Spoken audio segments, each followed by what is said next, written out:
Palagi ka bang nag-aalala sa mga bagay na hindi mo makukontrol? Hindi mo ba mapigilan ang iyong sarili na huwag nang magpaka-stress sa mga bagay na hindi mo naman kontrolado? Palagi ka na lang bang nag-o-overthink pero wala ka namang nakukuhang kasagutan sa mga iniisip mo? Sa panahon ngayon, napaka-komplikado na ng ating buhay. Kaya nahihirapan na din tayong mamuhay sa mundong to. Umiikot-ikot lang ang buhay natin sa wala. Madalas iniisip ng ibang tao ang nakaraan nila na sana'y ginawa nila ang lahat noon. Di siguro ay may nakikita silang positibong pagbabago ngayon. Napakarami ng responsibilidad natin. Dahil sa dami-rami ng mga gawain, wala na tayong pahinga. Dahil sa kadahilanang ito, na-stress na tayo sa mga bagay na hindi natin kailanman mababago. Kasi wala naman tayong kontrol sa ibang bagay. If you are one of those people who are often in their heads and think about every little detail of their life, that can be harmful. Kaya ano ang maaari mong gawin upang ihinto ang paghihirap sa lahat ng bagay? Subukan mo ang 7 paraan na ito. Number 1, mag-focus ka sa mga bagay na makukontrol mo. Maglaan ka ng oras upang pag-isipan mong mabuti kung ano ang kakayahan mo. Alamin mo kung ano ang magagawa mo at alamin mo kung ano ang mga hindi mo kayang gawin. Alamin mo kung ano ang mga bagay na pumipiga sa buhay mo. And analyze which externalities and stressors were involved in those situations. Ipagpalagay na lang natin na ang pinaka-problema mo ngayon ay nanlalamig na ang partner mo sa'yo dahil siguro may iba na siyang gusto. Yan ang isa sa mga bagay na hindi mo makukontrol. Halimbawa rin sa sitwasyon ko. Konti lang ang nanonood sa video ko. Pero wala akong magagawa eh. Hindi ko kontrolado ang kagustuhan ng mga tao. Uulitin ko, hindi natin makukontrol ang mga tao. Ang emosyon lang natin ang kaya nating kontrolin. Huwag mo masyadong isipin yon. Alam kong masakit. Pero isipin mo na lang, tanggapin mo na lang na ang problemang yon ay hindi mo kontrolado. Go through every situation pressing you and try to develop a realistic sense of control. Matuto kang bumitaw sa mga bagay na alam mong hindi mo kayang kontrolin. Dapat maunawaan mo na hindi mo makukontrol ang ilang partikular na pangyayari sa lahat ng oras. Masabihan mo nga ang tao na gawin mo ang bagay na to. Pero kung ayaw niyang gawin, dahil yan ang desisyon niya, wala ka nang magagawa doon. Masabihan mo nga sila na huwag magmura. Pero kung ayaw nila, wala ka nang kinalaman doon. Nakuha mo ba ang punto ko? Sa mga sitwasyon kung saan kasangkot ang mga bagay na hindi mo kayang abutin, kailangan mong ihiwalay ang iyong sarili sa mga bagay na yun. At hayaan mo ang mga bagay na magbabago ng natural. Gaya ng mga tao, di ba? Kahit anong pilit mong baguhin sila, kung ayaw nila, hindi sila magbabago. Kung gusto na nila, sila na ang gagawa ng paraan para magbago. Katulad ng ginawa ko ngayon, minomotivate kita. Tinuturuan kita kung paano gawin to. Paano gawin yan? Pero kung ayaw mo, wala na akong magagawa. Sino ba naman ako para makialam sa buhay mo? Di ba? Yan ang mindset ko eh. What I'm trying to say, as soon as you learn to loosen up, you will find that your stress levels get lower. Your brain won't get overwhelmed by the amount of information it can compute. At lalong hindi mo masasayang ang oras mo sa pag-aalala sa mga bagay na hindi mo kayang baguhin. Kung kaya mo lang tong i-apply sa sarili mo, na ang kakayahan mo ay para sa'yo lang, na wala kang kakayahan na kontrolin ang panlabas na bagay, mas gagaan ang pakiramdam mo. Number 2, mag-focus ka sa kalakasan mo. Alam kong may kahinaan tayong lahat, pero wag na tayong mag-focus doon. Doon tayo mag-focus sa positibong bahagi ng ating buhay. Isa sa mga pangunahing dahilan kung bakit nag-aalala ang mga tao ay dahil sinusubukan nilang lutasin ang mga bagay na lampas sa kanilang kakayahan. Yun bang hindi na nila hawak ang sitwasyong yon, pinoproblema pa rin nila. Halimbawa, may kamag-anak kang napaka-toxic na. Hindi mo kayang lutasin ang pag-uugali nila.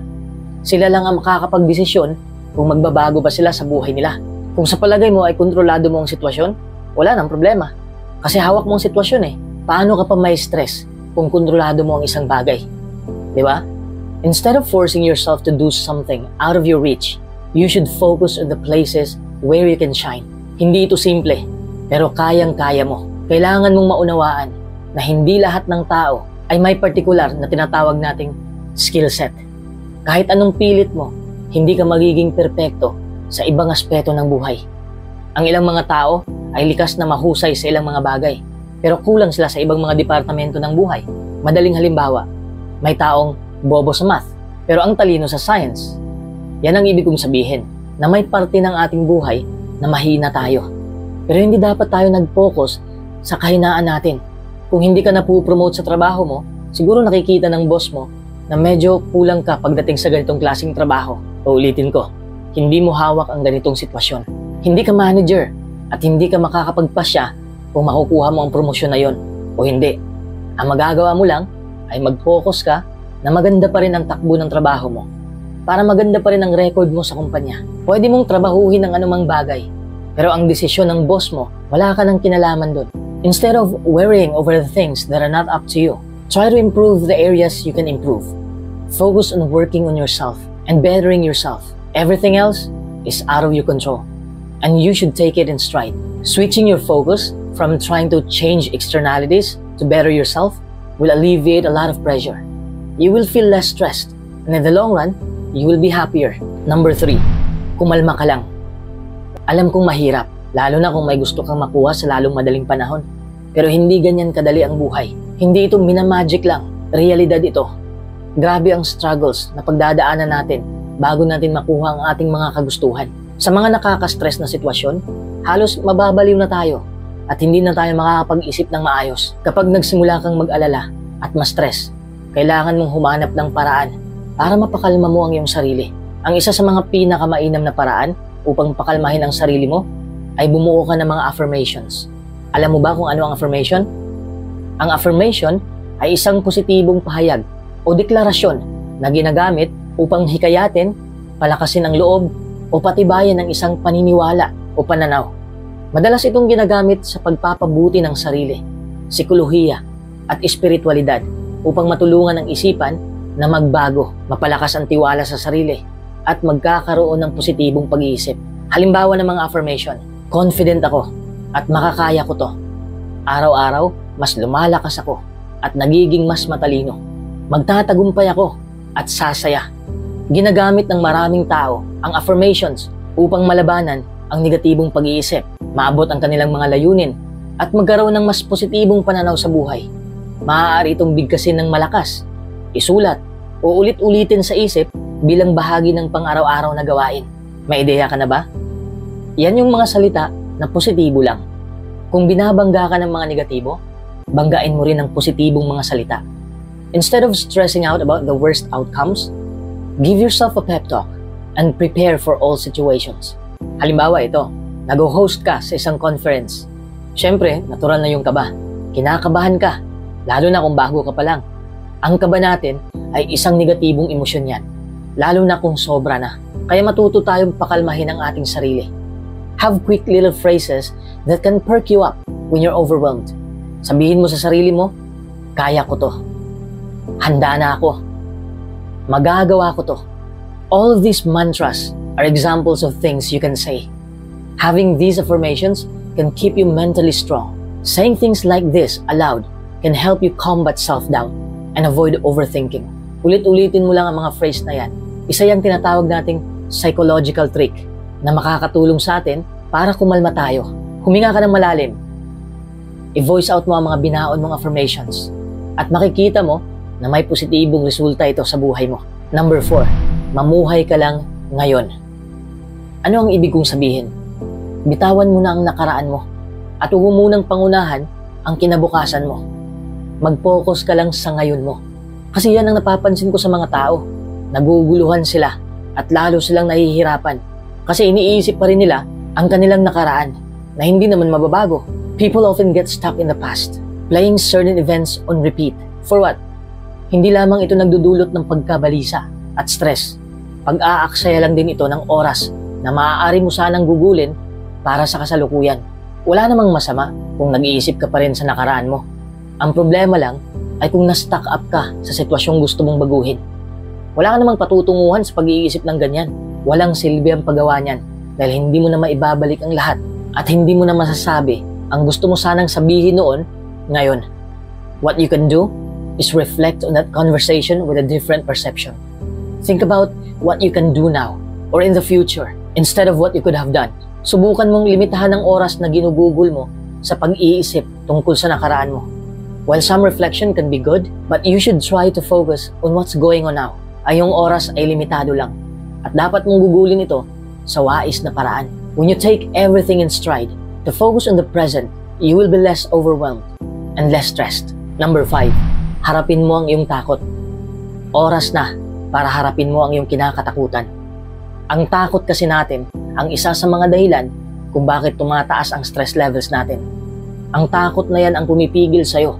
Takot ang utak mo, kaya takot ka ring umaksyon. The only way to get that control back is to face your fears. Imbis na kaya natin gawin ang isang bagay, hindi natin magagawa kasi nauunahan tayo ng takot. Instead of beating yourself down for having those fears, try to solve the issue from the root. Facing your fears is not an easy task, but it is possible. Facing your fears can make you more anxious in the short term, but in the long term, it will give you the courage to take on everything you want to. Number 6, magtakda ka ng schedule sa pag-aalala. Kasi kung ikaw yung tipo na sobra kung mag-alala, idaan mo lang sa schedule para hindi naman buong araw nag-aalala ka. Nakakapagod yon at nakamamatay pa. Hindi ako nagbibiro. Sinasabi ko lang kung ano ang epekto nito sa ating katawan. Bigyan mo ang iyong sarili kahit kalahating oras lang para mag-alala sa mga bagay-bagay. At pag natapos na ang kalahating oras, tumigil ka na sa pag-aalala. Go back to the present moment and try to stop overthinking. Number 7, magpatulong ka na. Kung umabot na sa punto na nahihirapan ka na, oras na para sumigaw ka ng tulong. Hindi masama yon, hindi nakakahiya yon. Huwag mong lunurin ang sarili mo sa kakaisip ng kung ano-ano. Sa dami ng pinagdadaanan mo, alam kong marami ka nang nagawa o natapos na ikaw lang mag-isa. Pero may mga bagay kasi na sobrang bigat na sa atin. Taking on all this pressure alone can be very harmful.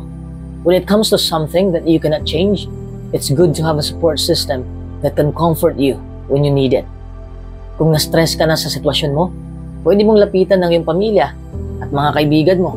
Kaya ka nilang pakalmahin, kaya ka nilang pasayahin, kaya nilang pagaanin ang mood mo. They can give you a second opinion, a different perspective on what happened, and can put your mind at ease. Kung wala kang tiwala sa mga kaibigan mo o sa pamilya mo, oras na para kumonsulta ka sa isang professional, gaya ng psychologist. The simple act of talking to someone about what you've been through can significantly lower your stress levels. Natural na katangian na natin itong mga tao na nag-aalala sa sitwasyon natin. Ngunit kung sumobra naman ang pag-aalala, ay maaaring maging sanhi ng pagkawala ng kontrol sa ating buhay. Mawawala tayo sa tamang landas. Uulitin ko, kailangan mong maunawaan na may ilang bagay na hindi mo mababago at hindi mo kailangang kontrolin. Focus on what you can change. Focus on what you can control. And focus on harnessing your abilities. Create specific guidelines like affirmations and stress management plans to help keep you grounded. Kung hindi pa rin gumana ang lahat ng ito, magpatulong ka na. Ito na ang huling solusyon, pero alam kong gagana ito sa'yo dahil itong mga hakbang na ito ay positibo. At ang positibo, ang palaging mananaig. And also, your stress levels will be significantly lower and you will be happier overall.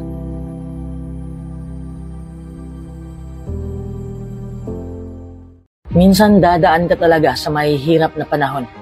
Ito ang mga panahon na lahat ng iyong ginagawa ay babaliktad at nararamdaman mo ang daan-dahang paglubog ng iyong buhay. At syempre, malulungkot ka sa sitwasyong yon. Sa bawat hamon na ito, kailangan mong panatilihing mag-isip ng maayos. Kasi ito na lang ang importanteng gagawin mo, ang mag-isip ng maayos.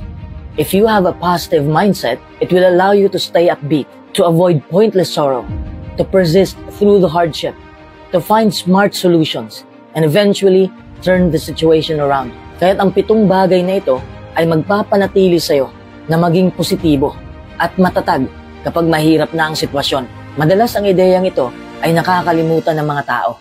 Ang kaisipan nila ay magiging negatibo na at sobrang malabo. Ngunit kung isa sa isip mo ang mga ideyang ito, titibay ang iyong emosyon at lalabas ang tunay mong kakayahan na madaig ang hamon na kinakaharap mo. Bago po natin simulan ng videong ito, gusto ko lang pong ipaabot ang pasasalamat ko kay John Dave dahil sa super thanks na $100 at maraming salamat din sa palagi mong panunood simula noong 2020. Maraming salamat talaga. Number 1, lahat ng bagay ay lilipas din. Tandaan mo yan, walang bagay ang mananatiling pareho sa mundong ito. Lahat ay matatapos. Kahit ang mga magagandang pangyayari ay magwawakas din. Don't worry too much about the bad times because it doesn't last forever. Kapag naguguluhan ka na sa sitwasyon, maiisip mo kagad na hindi na ito matatapos. Ngunit iyon ay baluktot na pangunawa lamang. Mas madali kasing mag-isip ng negatibo, lalo na kapag nahihirapan na tayo. Maiisip din natin na wala na itong katapusan. Uulitin ko nang maintindihan mo ng mabuti. Kung ang magandang pangyayari ay lilipas, ang napakahirap na sitwasyon ay lilipas din. Kapag may mga nangyaring hindi maganda, ano ang kadalasang reaksyon natin? Siyempre, gagawa tayo ng paraan para mawala ito. O di kaya'y minamadali natin ang lahat para maging malinaw na lahat. Minsan din, kahit wala kang ginagawa, ay kusang lalayuan ka ng problema. Ang ginagawa mo lang ay hinabaan mo ang iyong pasensya at naghintay na lamang. Anumang paraan ang ginawa mo, lahat ng bagay ay magbabago pa rin. Number 2, umabot ka sa panahong ito. Tandaan mo yan, marami ka ng pinagdadaanan sa buhay, pero umabot ka pa rin sa panahong to. Ngayon ka pa ba magpapatalo? Kung iniisip mo na ang mga hamon mo ngayon ay hindi mo madadaig, bakit nadadaig mo ang mga mahihirap na sitwasyon noon? Bakit sasabihin mo ngayon na hindi mo na kaya? Isipin mo ang mga pagsubok na nalalampasan mo noon. Ito'y nagpapaalala sa'yo na kaya mong i-handle at lampasan ang mga pagsubok. Pinapalakas nito ang iyong tiwala sa sarili mo at inaalis nito ang negatibo mong pag-iisip. This attitude shift is most likely to motivate you to take action and get you to successfully rise above the situation. Number 3, hindi ka mahinang nilalang. Tandaan mo yan. Ang dami mong kakayahan. Ang dami mong magagawa. May kalakasan ka. Normal lang sa atin na hindi natin mapapansin ang ating kalakasan kung nahihirapan na tayo. Mas madali nating mapapansin ang ating mga pagkakamali. Minsan maiisip natin na tayo ay talunan, walang talento, walang kakayahang baguhin ang buhay. Pero hindi naman yan totoo. Nasa isipan mo lang ang lahat ng yun. Ikaw ay tao lang din. May kahinaan, may kalakasan. Pero kailangan mong ipaalala sa sarili mo na may kakayahan ka. Ano ba ang nagawa mo na ikinatutuwa mo? Nagawa mo yun dahil may kakayahan ka. By doing this, your perception of yourself will shift and become more balanced. Bibigyan ka nito ng lakas at ng kumpiyansa upang mahawakan mo ng maayos ang sitwasyon. Number 4, hindi lang ikaw ang nahihirapan. Tandaan mo yan. Hindi lang ako, hindi lang sila, hindi lang ikaw. Lahat tayo ay nahihirapan. Kadalasan, kapag naharap tayo sa problema, isa lang ang maiisip natin. Ako lang ba ang nagkakaganito?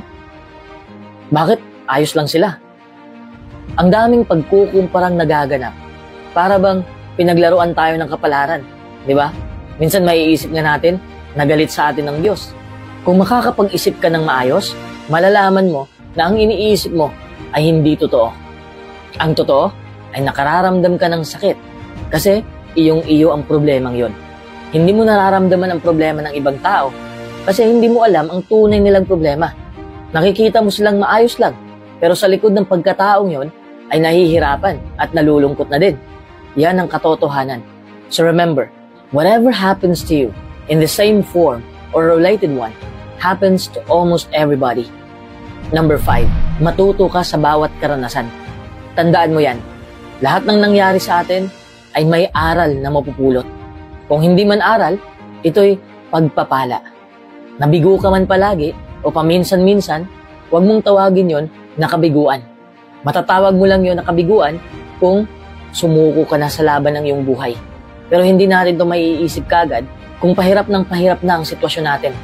Madali nating makita ang kabiguan bilang wala na tayo sa tamang landas. Pero hindi natin nakikita na ang kabiguan ay naghahatid sa atin sa tamang landas. Karamihang aral na napupulot natin sa buhay ay nanggagaling sa mga pagsubok at pagkakamali. Kapag hindi nangyari ang mga inaasahan mo, ang pinakamaganda mong gawin ay subukang unawain kung bakit nangyayari ito at matuto ka sa karanasan yon. It is by learning and applying that learning that you'll eventually turn things around. Number 6, magpatulong ka. Tandaan mo yan, hindi ka nag-iisa sa laban ng buhay. May mga taong sumusuporta sa'yo. May pamilya ka. May kaibigan ka. Isama mo na ang palihim na sumusuporta sa'yo. Kaya kung nahihirapan ka, magpatulong ka sa kanila. Minsan may mga laban talaga na nabibigatan tayo. Isipin mo lang na may mga taong nandyan lang sa tabi na handang tumulong sa'yo. Kahit introvert kang tao, kahit wala kang kaibigan, o kahit wala kang pamilya, may mga tao pa rin makakatulong sa'yo. Mga taong kakilala mo lang pero handang tumulong sa'yo. Hindi ka pababayaan ng Diyos. Isipin mo lang ang mga taong yon at isipin mo lang na nandyan lang sila para sa'yo. Nakakagaan ng pakiramdam at nakakapagbigay lakas upang magpatuloy. Kahit na hindi ka pa magpapatulong, sa pagkakaalam mo pa lang na handa na sila, sapat na yon para mapalakas ka. Last but not the least, number 7, ang daming magagandang bagay ang nangyari na sa'yo. At may mangyayari pa. Tandaan mo yan. Kahit nahihirapan ka man ngayon, kahit nalulunod ka na sa dami ng problema mo, buhay ka pa rin. Isa itong magandang pangyayari. Hindi ka ba natutuwa sa balitang yan? Alam kong may mga sitwasyong hindi maganda sa buhay mo, pero mas marami pa rin ang dapat mong mapapasalamatan. Siguro maayos ang relasyon mo. Siguro may trabaho ka na. Siguro nagkabati na kayo ng kaaway mo. Siguro mapera ka na. Hindi bali nang nawalan ka na ng trabaho. Sinusuportahan ka naman ng pamilya mo financially. At malusog ka pa rin hanggang ngayon. Maraming maliliit na bagay, pero makabuluhang bagay na dapat mong pasalamatan. Kabilang na dito ang araw, ang gabi, ang hangin, ang tubig, at ang iyong buhay.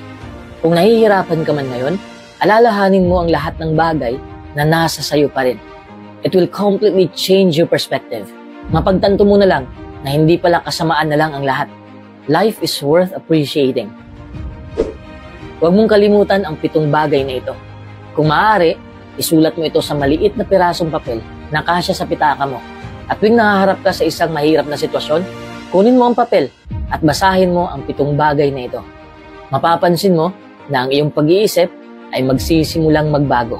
Maging mas positibo ka at mas maayos ang iyong pakiramdam. And once you're in the right mindset and in the right emotional state, it won't take long before you'll figure a way to overcome the tough situations you are in. It all starts with the mindset.